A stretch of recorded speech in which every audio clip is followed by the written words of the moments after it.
warahmatullahi wabarakatuh. Selamat pagi anak-anak. Bagaimana kabarnya kita hari ini semuanya? Alhamdulillah. Sebelumnya kita hari ini akan mempelajari pelajaran akidah akhlak bab Asmaul Husna. Nanti tujuan yang kita harapkan kalian bisa mengerti pengertian dari Asmaul Husna, dan yang kedua hikmah dari mengamalkan Asmaul Husna. Sebelum kita melangkah lebih jauh, marilah pelajaran ini kita buka dengan bacaan basmalah. Bismillahirrahmanirrahim. Mari kita pelajari Asmaul Husna. Asmaul Husna itu nanti yang kita bahas ada 3 asma. 1 sifat al-muhyi, 2 al-muhmid, yang ketiga al-ba'is. Sebelumnya kita jelaskan dulu, Asmaul Husna adalah nama-nama yang baik bagi Allah. Nama-nama yang baik Allah ada yang disebut dengan Asmaul Husna, itu jumlahnya ada 99 yang tersebut yang terdapat di dalam Al-Quran. Nama-nama Allah tersebut bukanlah sekedar nama saja, tapi melainkan nama-nama yang baik yang sesuai dengan kenyataan. Dan apabila kita menyebut nama-nama Allah, kita akan mendapatkan manfaatnya dan pengaruh besar terhadap sikap dan pekerjaan yang sedang kita lakukan. Oleh karena itu, kita biasakan untuk mengucapkan Asmaul Husna, terutama ketika dalam mengawali pekerjaan, atau kita berzikir, ataupun kita dalam berdoa. Dalam uraian nanti yang akan dibahas, yang pertama Asmaul Husna al-muhyi, yang kedua al-muhmid, dan yang ketiga al-ba'is. Kita membahas yang pertama, yaitu nama Allah disebut al-muhyi, yang artinya Allah maha menghidupkan. Allah maha yang menghidupkan semua makhluknya yang ada di dunia, baik itu manusia, tumbuhan, ataupun hewan.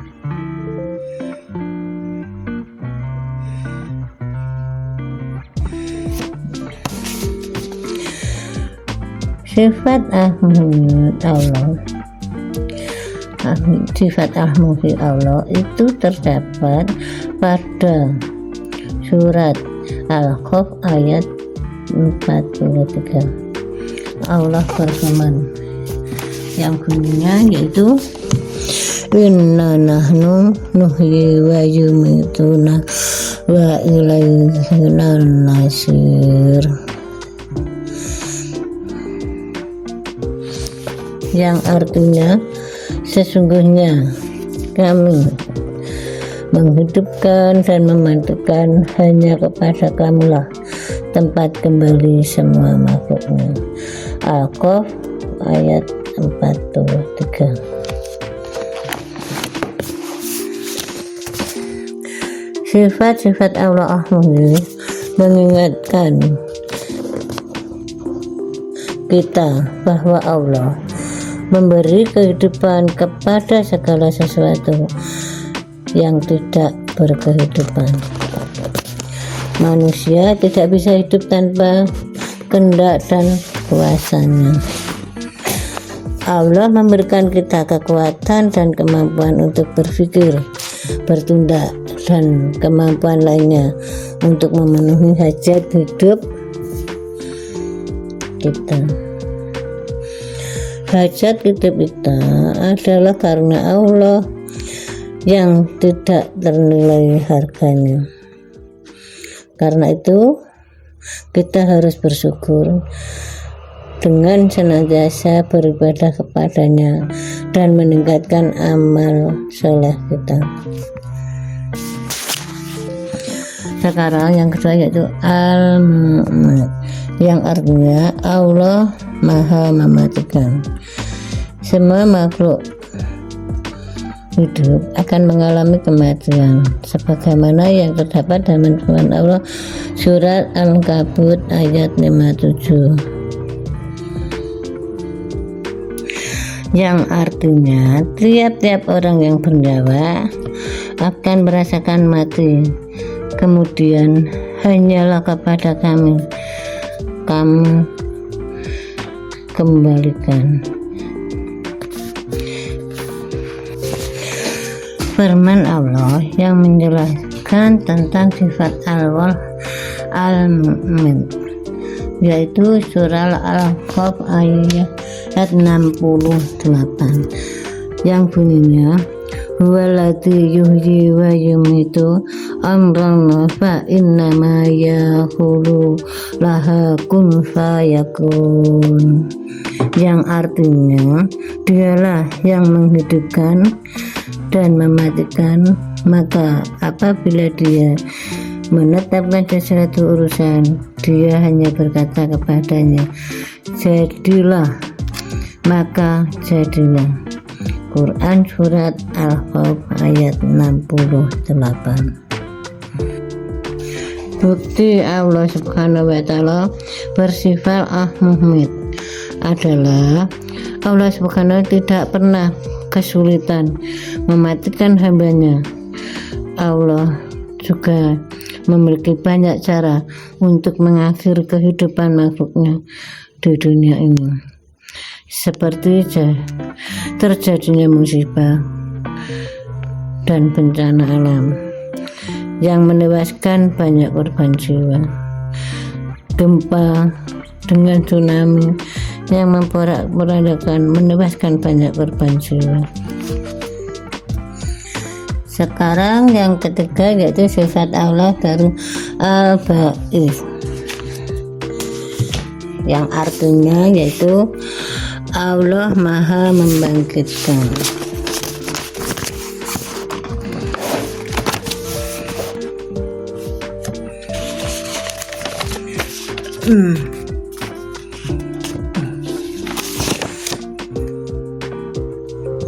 Allah Maha Membangkitkan.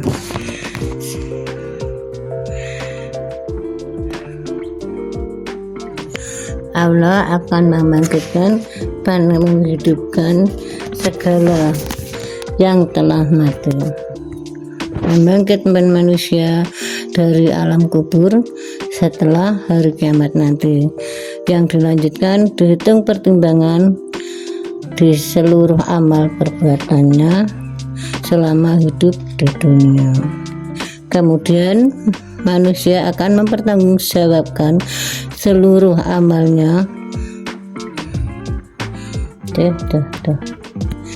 Allah Subhanahu wa Ta'ala juga membangunkan makhluknya dari tidur dan membangkitkan semangat dalam diri manusia sendiri. Firman Allah Quran surat Al-Hijr ayat 7 yang bunyinya wa anna sa'ata la raiba fi wa anna allaha yabasu man fil qubur, yang artinya dan sesungguhnya hari kiamat itu pasti datang, tidak ada keraguan padanya, dan sungguh Allah Subhanahu wa Ta'ala akan membangkitkan siapapun yang di dalam kubur. Setelah ditiupnya trompet kedua malaikat Israfil, maka Allah Subhanahu wa Ta'ala akan membangkitkan seluruh manusia dari alam kuburnya, baik mereka yang terkubur di darat maupun di lautan. Ketika itu semua manusia bingung dan menyesal, kecuali mereka yang mendapatkan rahmat dari Allah Subhanahu wa Ta'ala. Firman Allah terdapat pada surat Yasin ayat 52, yang artinya mereka berkata, aduhai, celakalah kami, siapakah yang membangkitkan kami dari tempat tidur kami atau kubur? Inilah yang dijanjikan Rabb yang Maha Pemurah, dan benarkah Rasul-Rasulnya? Quran surat Yasin ayat 52. Hikmah dari kita mengimami Asmaul Husna Al-Muhyi, Al-Muhmid, dan Al-Ba'is adalah hikmah mengimami sifat Allah Al-Muhyi, yaitu 1.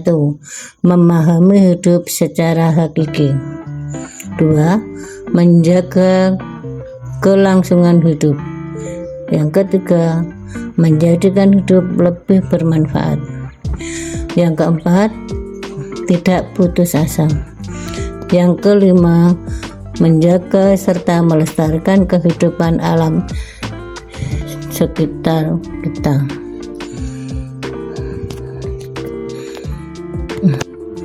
Yang kedua, menghikmati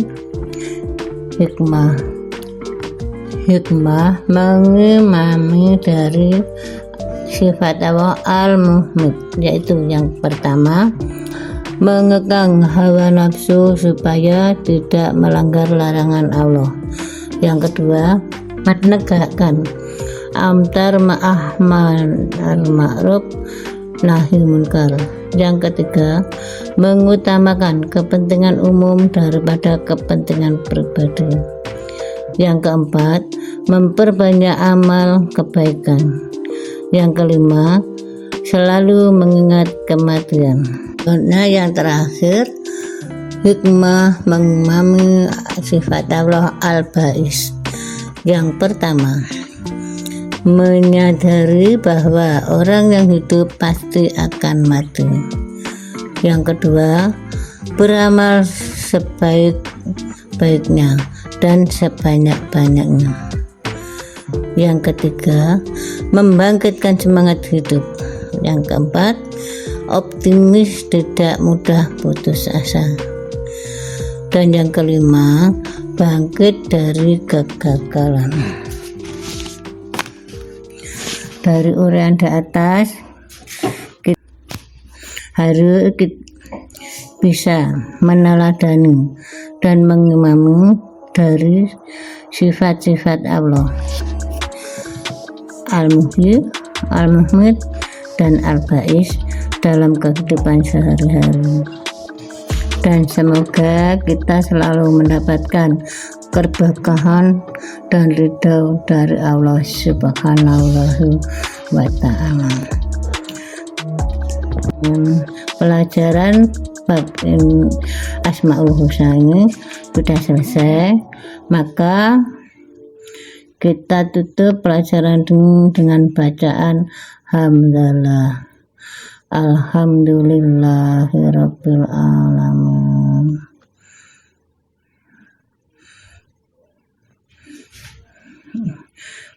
Akhir salam. Wassalamualaikum warahmatullahi wabarakatuh.